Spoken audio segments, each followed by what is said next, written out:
Ukraine imeeleza kuwa imeendesha moja ya operesheni zake za masafa marefu dhidi ya malengo ya kijeshi ndani ya Urusi, ikidai kuwa vikosi vyake vimeshambulia meli za Urusi zilizokuwa katika bahari ya Caspian na zinazodaiwa kusafirisha vifaa vya kijeshi vinavyohusishwa na Iran. Taarifa hiyo imetolewa na Rais wa Ukraine Julai 25 mwaka 2026, ambaye amesema mashambulizi hayo ni sehemu ya mkakati wa kuathiri uwezo wa Urusi wa kuendeleza vita dhidi ya Ukraine. Kupitia ujumbe aliyouchapisha kwenye mtandao wa X, Zelensky amesema kuwa meli ya kivita ya Urusi ilikuwa miongoni mwa malengo yaliyoshambuliwa katika operesheni hiyo ya masafa marefu. Amesema vikosi vya Ukraine vilifanikiwa kufikia malengo hayo licha ya umbali mkubwa, na akasema kuwa mashambulizi yalielekezwa kwenye miundombinu ya vifaa vinavyosaidia shughuli za kijeshi za Urusi. Hata hivyo, Zelensky hakutoa maelezo kuhusu idadi ya meli zilizolengwa, aina silaha zilizotumika katika operesheni hiyo, wala kiwango cha uharibifu uliosababishwa. Pia kueleza iwapo mashambulizi hayo yalisababisha hasara kwa wanajeshi au kusitisha shughuli za usafirishaji katika bahari ya Caspian. Mbali na mashambulizi dhidi ya meli za, Zelensky amesema vikosi vya Ukraine vililenga pia kiwanda cha kutengeneza silaha katika mji wa Kyiv uliopo takriban kilomita 1200 kutoka mpaka wa Ukraine na Urusi. Kwa mujibu wa kiwanda hicho, huzalisha sehemu muhimu ya silaha na vifaa vya kijeshi vinavyotumiwa na majeshi ya Urusi katika operesheni zake za kivita.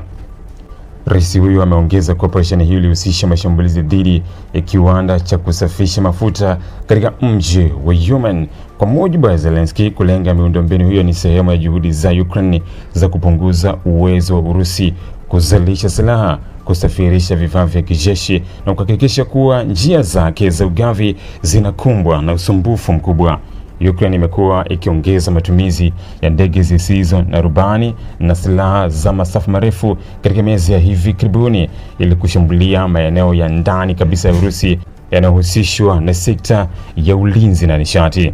Bahari ya Caspian imekuwa na umuhimu wa kimkakati kwa Urusi kutokana na nafasi yake katika usafirishaji wa mizigo na shughuli za kijeshi. Endapo madai ya Ukraine kuhusu kushambulia meli katika eneo hilo yatathibitishwa, yatakuwa miongoni mwa operesheni za mbali zaidi zilizowahi kutekelezwa na Kyiv tangu kuanza kwa vita hivyo. Hata hivyo, madai yote yaliyotolewa na Zelensky bado hajathibitishwa kwa njia huru. Urusi haijatoa tamko rasmi kuhusu mashambulizi hayo na kuna taarifa za kujitegemea zilizothibitisha kiwango cha uharibifu, hali ya meli zilizodaiwa kulengwa au athari halisi za mashambulizi katika maeneo yaliyotajwa.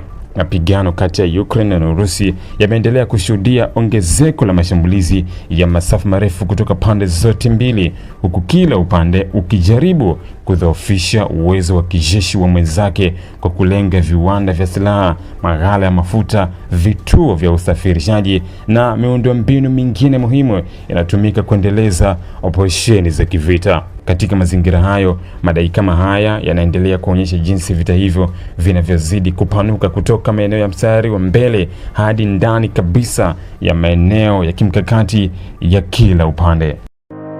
Ili kuwa mwanafamilia bora wa Global TV, usisahau kusubscribe, like, kushare na kucomment.